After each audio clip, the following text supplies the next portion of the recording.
community today and talking about your exit from your business. And thank you for being a Hair Hub member. We are very honored to have you in the community.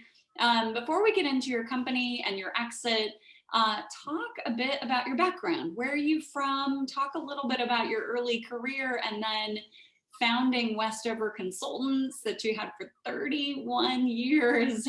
Just incredible. So, but first let's go back. Where are you from, and talk about some of your early steps in your career? Well, I was born and raised in Boston, Massachusetts, so I'm a native Bostonian.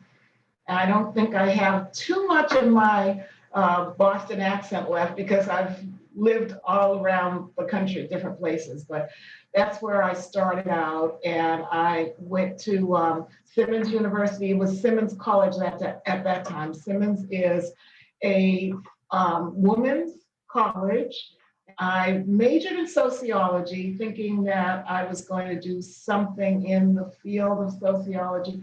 You know, when you're in college and you're in your 20s, you have no idea what you're going to do. I will say I never took a business course. I never thought about entrepreneurship. Nobody in my family was a business owner. And so I thought that I would have a more traditional career. I started out in education and got my master's in early childhood education, actually. And I worked in a variety of settings in the early part of my career in Head Start, working as a program manager. My very first job out of college was as a student activities coordinator at Cornell University. And I was there for a year. And then I got involved in the civil rights and the Black Power movement. And I said, I'm going to go change the world. And I left Ithaca, New York, and went to North Carolina to start an alternative African sort of Afrocentric university called Malcolm X Liberation University. And I met my husband, who was also involved in the movement. And for many years, we did, different things. My husband is a journalist, and he had started a news service called the All African People's News Service.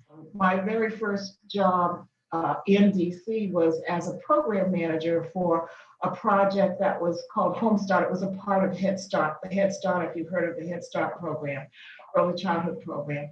And I did a lot of work in that area. I think I must have worked for maybe 3 or 4 different companies with increasingly responsible positions and over maybe a 7 or 8 year period.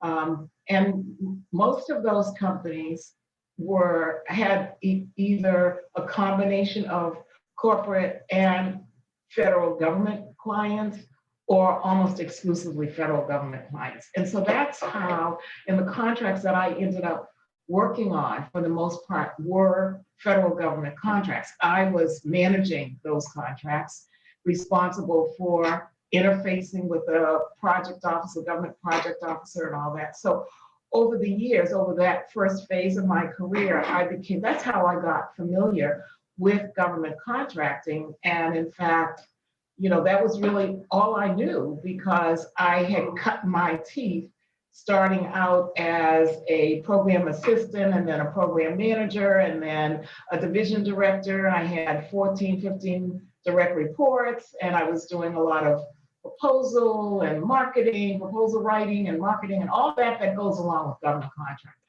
And after a while, I just said, why am I doing all of this, working so hard for someone else? It's not rocket science. I could do this for myself. I could do this on my own. But, I had never, as I said, I'd never taken a business course. So I had, a certain degree of self-doubt. Could I do it? Could I not do it? Is this something that I even should try?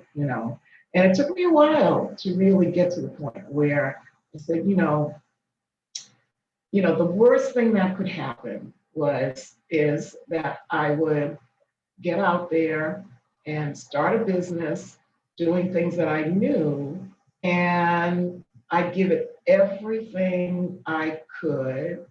And if after, 3, 4, maybe 5 years, it just wasn't going anywhere, it wasn't working out, the worst thing that could happen is I just go back and I had skills, I could get gainful employment.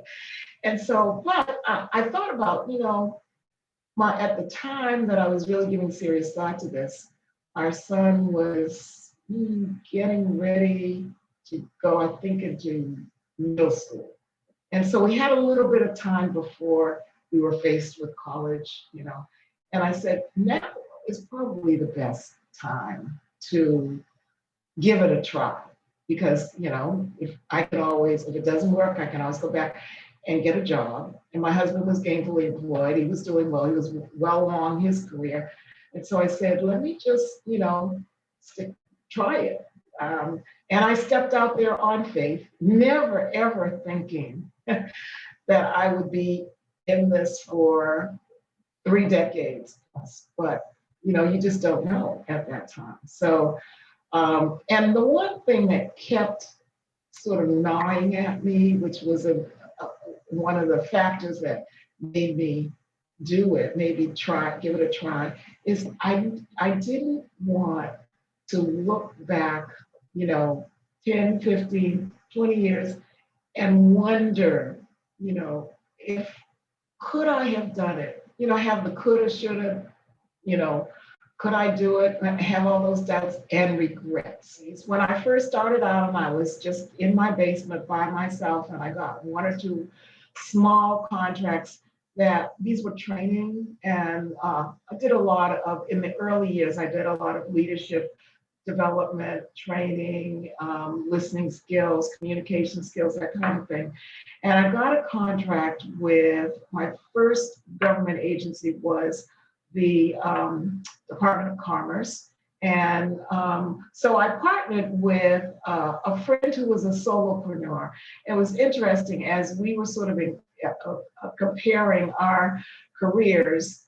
She was very clear that she wanted to be a solopreneur. She had zero interest in building, a business that had employees and all. And I was just the opposite. I wanted, because before I started, that's the environment that I had come out of. And I worked with companies that started small and built until, to big companies. So not big, but for a small business, all of them were small compared to, the Booz Allens and Lockheed Martins of the world were all small. But I mean, they were mid-sized, multi-million-dollar companies. So, I knew that it was possible. And that's what my goals were. And we just, over a period of time, I just started, with 1 or 2 contracts, and we did good work, and that led to a few others. I applied for and got the 8A certification, which is a certification for minority and women-owned, because this was long before the women-owned, SBA women-owned certification was even available. So I applied for it and got that maybe after I'd been in business about 3 or 4 years. I didn't, try to get it right away. I felt like I needed to build a little bit of backlog and experience. But once I got that, that really opened a lot of avenues for me, to a point where at one point I had received my first large contract. And when I say large at that time, probably about $250,000 to $500,000, somewhere in that range. And the project officer and contracting officers that I was dealing with had other contracts that they were pleased with what we've done. And so they were encouraging me, my company, to bid on these. There were 2 other contracts, and it was pretty close to the time that I first won the first one. And I was concerned because I was still building my infrastructure. And I wasn't confident that I had the funding and the wherewithal, the infrastructure to really support the contracts in the way that I wanted to make sure that we could build the type of reputation for excellence that I wanted. And so at one point, I said to this contracting officer that was, encouraging, he kept pressuring me, oh, we think Westover, you can do this. Why don't you bid? And I told him my hesitancy. And he was so shocked. He said, well, nobody ever turns down opportunities. And this may, you may get a reputation for not, going along or whatever. And I said to him, it's more important to me to do good work than I'm not willing to take the risk just because I want to get more money. And I know that I'm not ready. I'm not at a point where I can really confidently support it. I'm just not going to do it. And so I turned it down. And, as other contracting offices learned about that, they actually have the exact opposite reaction. They had a lot of respect for me. They said, we would rather, they saw other companies that would do that. They were so intent on, growing quickly and all of that.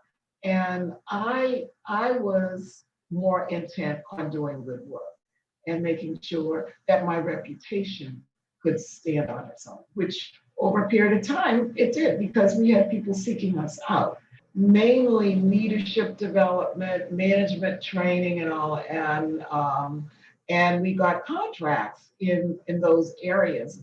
But then we got an opportunity in the late 80s, early 90s, early to mid 90s to help plan and implement a major contract with the National Institutes of Health. It was the National Institute on Drug Abuse around HIV, AIDS prevention, awareness and prevention.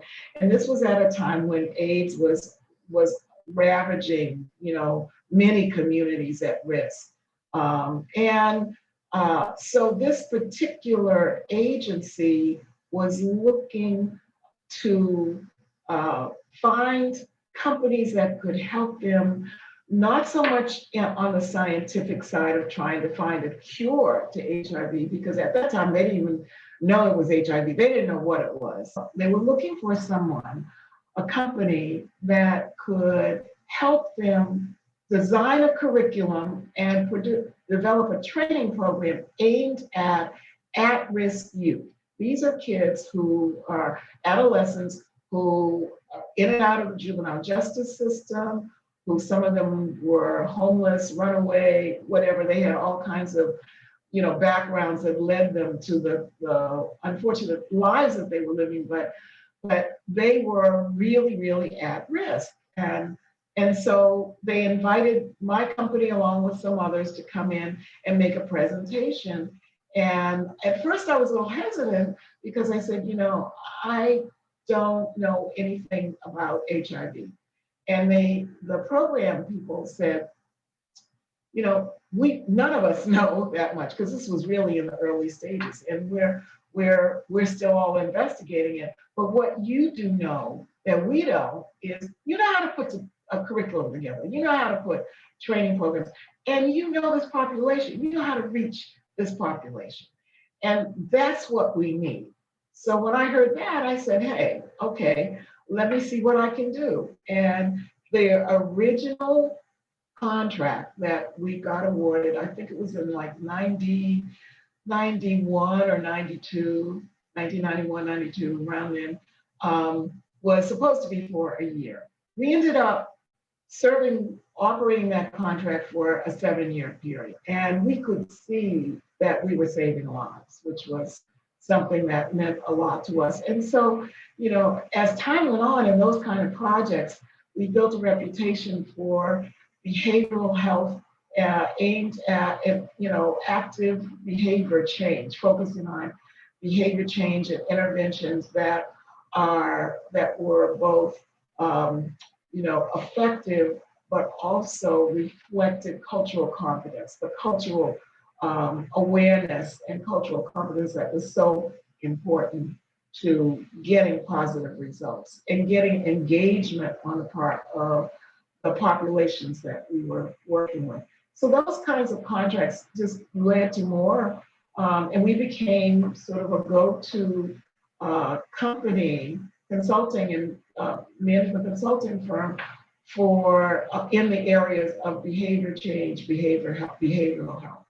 The thing that played the most important role in my ability to sell my company in a relatively short period of time starting in late 2014 and early 2015, was I had a contract vehicle that with the National Institutes of Health that was available to any government agency. It was administered by NIH, but any government agency from DOD to any agency, NASA, you name it, could use this contract vehicle to get find contractors who were already pre-approved and who could get work. They could assign contracts to select contracts. We have to bid on the contracts, but they had established a pool of contractors through an initial procurement. And so we were one of about 20 small woman-owned companies, because they had both large companies and small companies. And they had different classifications, HUB Zone, 8A, woman-owned, and so on, which is always important in the federal space because the project officers and the agencies got points for using all these different categories of certified contractors. So being one of the pre-approved contractors and also a certified woman-owned small business contractor was a plus for us. And it just so happened through one of my advisors was able to put me in touch with another company that they knew who was desperately looking to get access to this contract vehicle. They were not in it. And one of their key customers told them that they needed to find a way to get on that contract vehicle, because the next time that their large contract came up for renewal, they were going to do it through that contract vehicle, not through the one they had been awarded. So they were like desperately looking, and we got connected, and it only took maybe, I'd say 90 days from the initial conversations, going through the whole due diligence process, all of it, to closure, to that we made and they bought the company, as a wholly owned subsidiary. So the existing contracts that I had and the employees just transferred over to them. That was the easiest way to do it, because otherwise they would have had to wait for and go through a whole year-long process to assign, that particular contract, even though that really they were only interested in that one contract. But it was easier for them to go to buy the whole company than it would be to wait for. There's a whole process that you have to go through to assign a contract from one contractor to another, especially if they're not a contract holder in the vehicle that contractor was awarded through, which was the case with them. So it worked out very well for me. I don't know if quite frankly, if it hadn't been for that, I don't know that I would have been able to have the outcome of the sale that I did. Which is one reason that I tell people when I speak, to government contract people about the whole process of, acquisition and exit strategy, I stress the importance of looking at the kind of contract vehicles that you have, because that can really that could be a make or break. I have a friend who sold to a large company, and she was at an agency that they wanted to get in. See, usually there's a reason why large companies or larger companies will acquire a small company. You're in an agency in a government space. You're in an agency that they're not in, and rather than trying to bootstrap their way in, they'll just buy their way in. They'll buy you, and therefore they're in. Which is what happened with me. They did it through the contract route.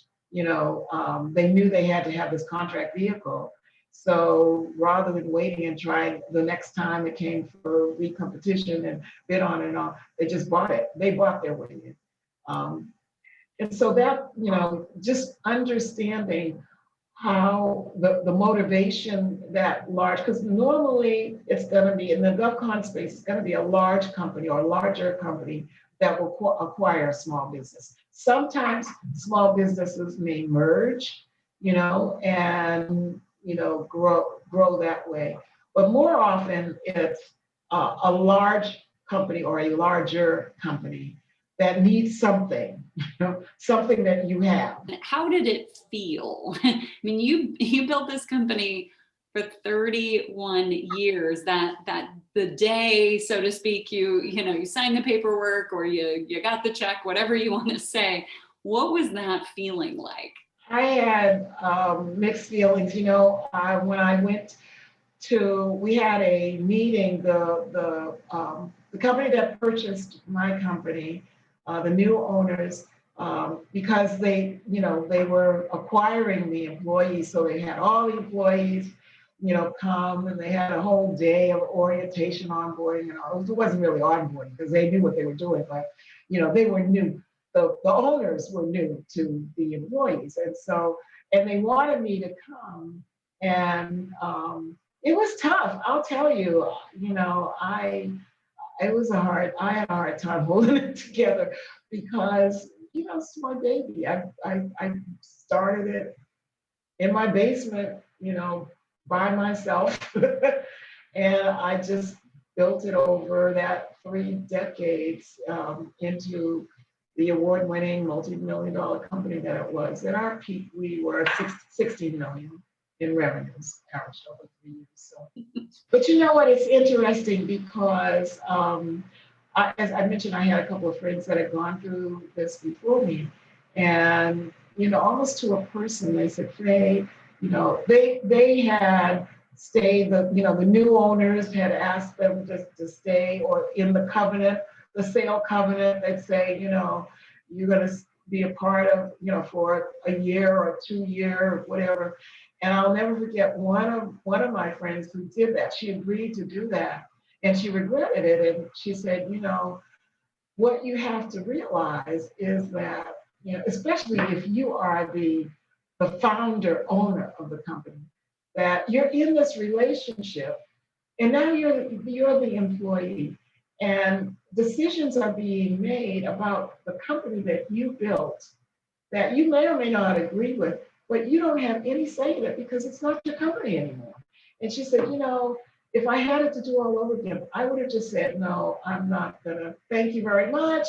And so I listened to her advice, and I said, I'll do a 90-day, gradual kind of, exit and phase, and, help as much as I can with, coordination and all of that. But after that 90 days, that's it. And I'm really glad. So now you've gone on to help other entrepreneurs, consultants with their businesses. How has that process been, the kind of coming full circle and helping others? It's been very rewarding. I call this my time to give back. I was at a meeting. I'm a member of a community leadership called Leadership Greater Washington, and I was the chair of the board. I was many years in. And I made that comment one time that, now is my time to give back. And one of my Leadership Washington colleagues said, Faye, you've been giving back all your life. You've been giving back. But yeah, I mean, I have the time now to do it in a way that, I can make that my priority, my schedule. I control my schedule for the first time in my working life.